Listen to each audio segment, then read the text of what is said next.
Hello, dear students. Welcome to our literacy reading session. Actually, last week I asked you on the school website to read some pages and to do writing homework. Now, based on this, I received some homework. They are correct, and others they are still overlapped, and confused. So that's why I'm doing this session in order to tell you exactly. Supposingly that we are in a session, real session, so you have to do exactly the following steps. Now in this session, you are going to recognize the difference between singular and plural apostrophes. Students also will know how to answer the writing homework. Okay? First of all, I ask you to read the night's riddle. Okay? So that's why I'm going to focus on literacy today. So this means that you have to get your books, course book, and then you will start to read with me text 8C, the night's riddle. I will read it all, this page and the following page that has this photo. Then we will focus on question number 10, what I ask you to do exactly in it. So I will repeat again now. And then we will read with each other what's the meaning of old-fashioned style to be used in our writing. Then I will ask you, what do I mean by question number 11, whether it's different from question number 10 or it's the same, or what I want you to do in both of them. Okay? So be with me step by step in order to cover this session smoothly and to understand everything in it. First of all, now we are going to read with each other page by page here in 8C, the night's riddle, in order to know the first part of our homework. The night's riddle. Now this is the beginning of a story, okay, and it's not complete, of course. And our target is that to read from the beginning what's the night's riddle or what's the night's story here is about.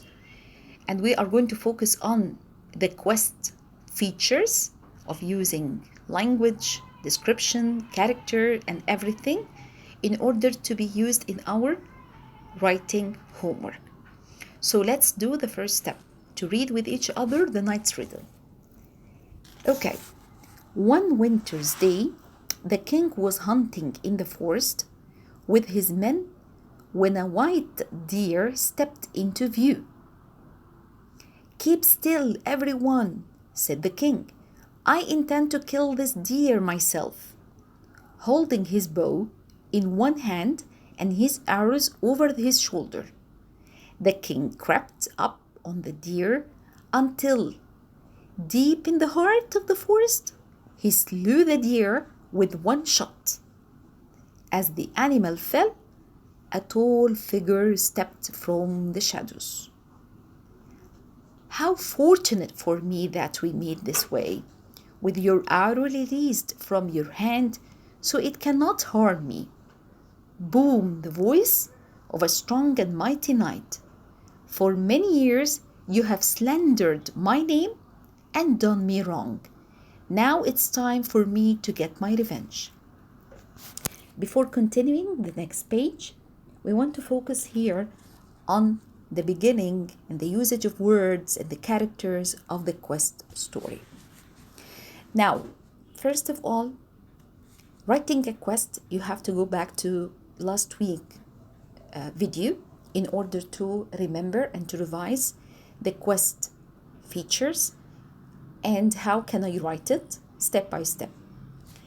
Now here in this slide, when we read the story with each other, now we focused on the setting in the beginning on one winter's day, and the characters that we have them here is the king and the knight that appeared from the shadow. Okay, so I think that the beginning of its plot is very easy. Okay, when the king asked his men, okay, to go to the forest in order to start to hunt. He really started to hunt a deer.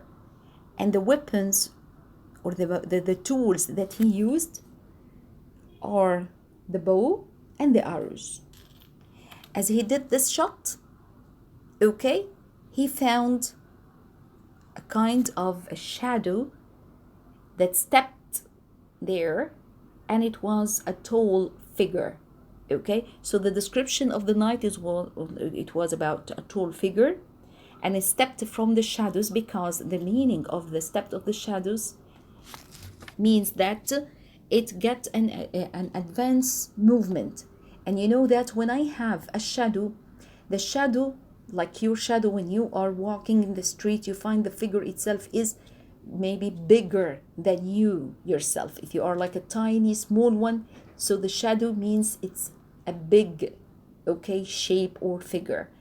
That's why he chose here, the writer here used the word of stepped from the shadows in order to describe that the tall figure is not a normal tall figure, okay, but it's like a shadow one. Now, the shadow started to speak, which means the knight himself. He started to speak and tell the king that it's now his time to take his revenge. If you look at the way of the dialogue, the usage of direct speech, that's all in order to rouse suspense and to have different types of sentence structure in using direct speech here. Okay? Okay, we can complete. This is the second page. I will read it first. Thinking quickly, the king said, "To slay me here, since you are armed, and I dress humbly in my hunting clothes, would bring you no honor, and shame would follow you for the rest of your life. I will grant you anything you care to name, any amount of land or gold, to spare my life." This is, of course, said by the king. The following paragraph: "There is no land or gold of any amount that I desire," said the knight. "However, I will get what I seek in an honorable way. I will give you a chance to solve the riddle. 1 year and a day from now, you must appear before me here in these woods, without companions and without weapons. If at that time you are unable to solve the riddle, there can be no objection to my taking your life. But if you answer the riddle correctly, there will be no battle and you will be free to leave. You must swear on your honor that you will return in 1 year and a day, as I have commanded." "I agree to your terms," said the king. "What's the riddle?" Now here, of course, this is not the end of the story, because you have to begin the suspense starting from now by telling and complete the story by saying the riddle, okay, that was said by the knight. And then the king is going to complete thinking and thinking, maybe asking some other people to come in order to solve the riddle with him.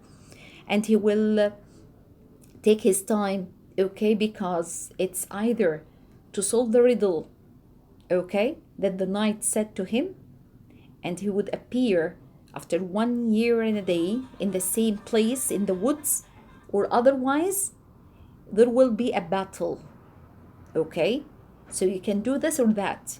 There is no need, as we said before in the quest, to have like a happy ending, because it's not a moral, for example, fable story that you are going to narrate it to little kids.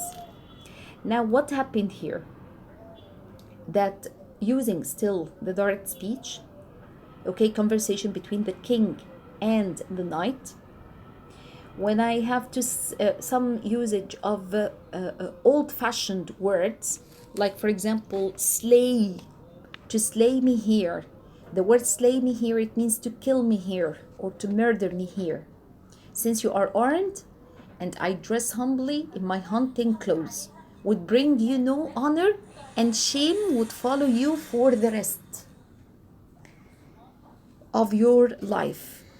Now here, I will grant you anything you care to name, any amount of land or gold to spare my life. Such these usages of words, spare my life, slay me here, would bring you no honor and shame. Okay, such these words, I will grant you anything. I will grant you anything. I will give you anything you care to name. Such these words, to name it means that I will give you a title, I will give you amount of land, gold, okay, in order to leave me. Okay, so because of course the knight wants here to take his revenge. So such these words that were used, okay, they are not normally words that are used nowadays. They are old-fashioned words. And in the other slide, we are going to focus on the old-fashioned style in order to be used in your writing, of course. The second paragraph, you found that the knight is an honorable person. That's why we said that he is a knight, because the knight has his own characteristics, okay, and this will be clear in the following slide. We are going to find the photo, which is already in front of you now while you are reading with me on this page. You will find the photo of the knight, how he is an honorable person, his appearance, his weapons, even being on his horse. So this means that he is an honorable or chivalry person. Now, here in the second paragraph, he said, there is no land or gold of any amount that I desire. Okay, so he is not seeking for land or gold. Okay, however, I will get what I seek, but in an honorable way. Okay, so this means that he is an honorable person because he is a fighter, but as a knight person. Now I will give you a chance to solve a riddle. So focus on the word riddle, please. This is one of the features of using a quest or writing, a quest. So you will find a puzzle, a riddle, a problem. Okay, such these things should be used in a quest. That's why the students who ask me to write something related to nowadays, for example, story, okay, like a treasure hunt and something like that, I ask you please here to complete this story in order to know while you are writing that you are still in this old-fashioned style. So when I say old-fashioned, so I have to go back to many years ago, belong to the knight's environment, chivalry, being on a horse, and so on. That's why we said, for example, that the problem, it could be like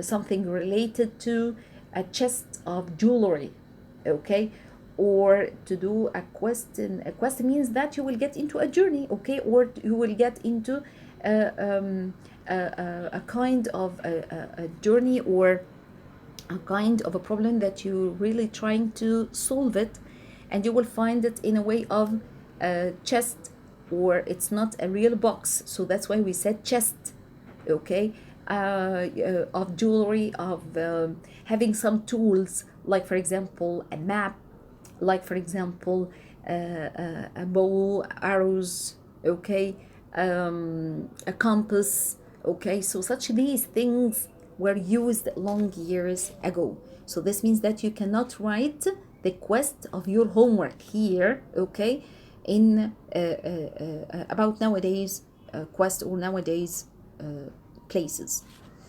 Then he asked him to solve such this riddle, and you have like a due time or due date, 1 year and a day. Of course, at that time people are so honorable people.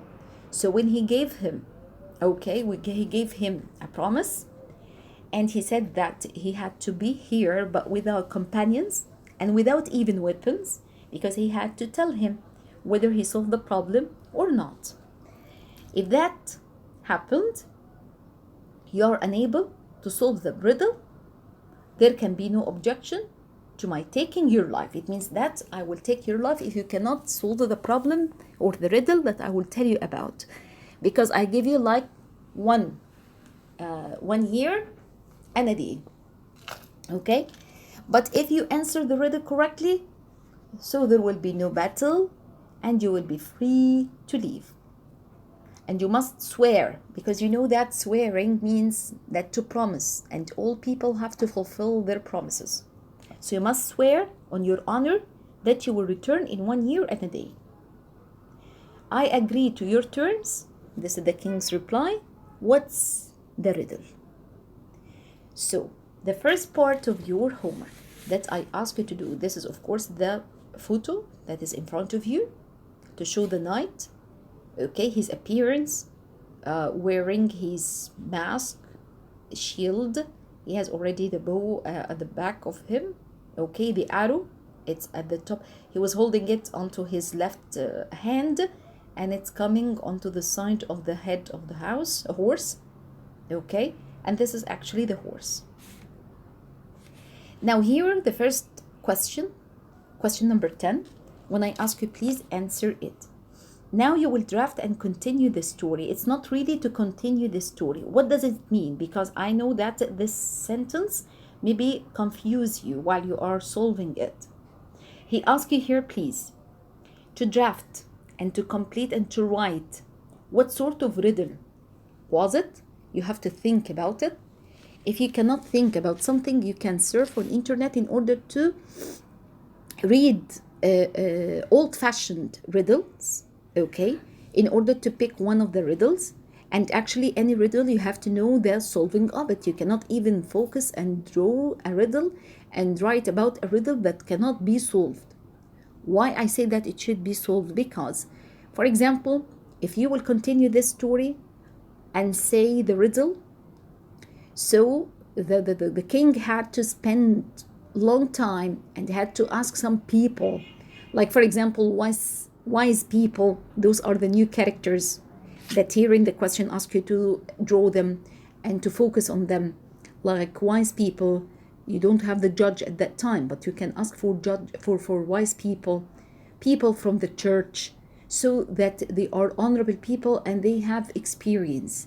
Okay, people who are who for example are having a long years of experience in their practical life. Okay, he can take their experience and their opinions. So if one of them, okay, he asks several people, if one of them answered the riddle, so this means that you have to know the solution of this riddle. Okay, if they had like different solutions for the riddle, but every time it was in vain and it wasn't solved correctly, so this means that you have to go to another and another person until it was solved. Or if it's not solved, so he had to go as the knight asked him to do at the end, after 1 year and a day. Okay, without companions, without companions, without weapons, and he could take his life at that time.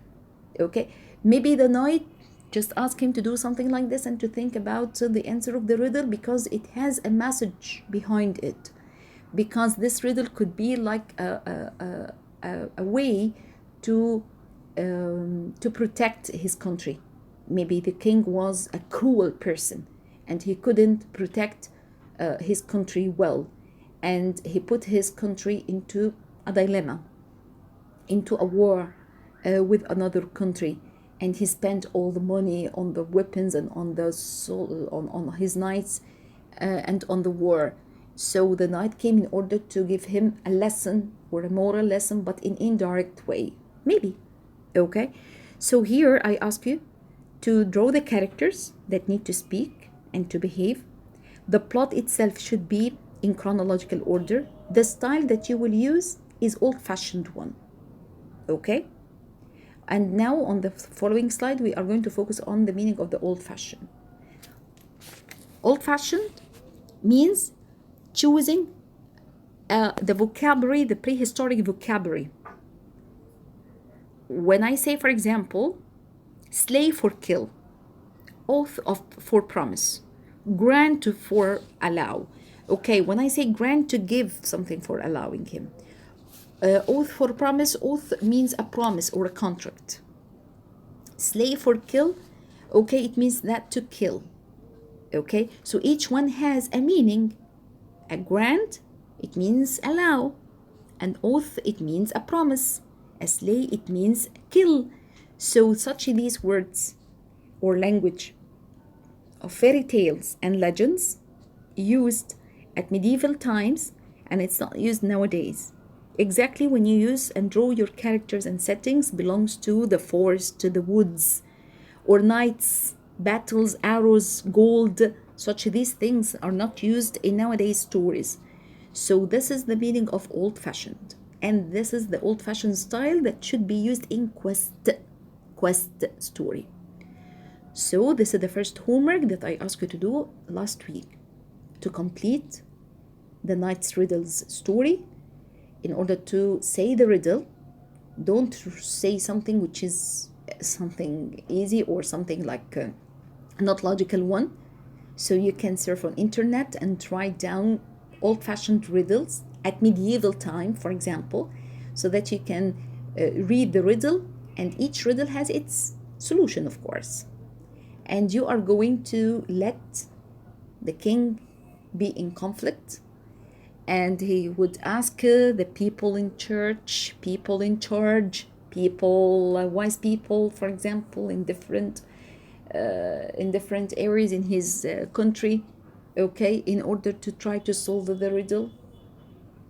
And then he had to appear after 1 year and a day with the solution of the riddle, or if he don't have any solution to the riddle, he had to go and to say the types of solutions, so to let the knight at least know that you, as a king, you did a lot of trials.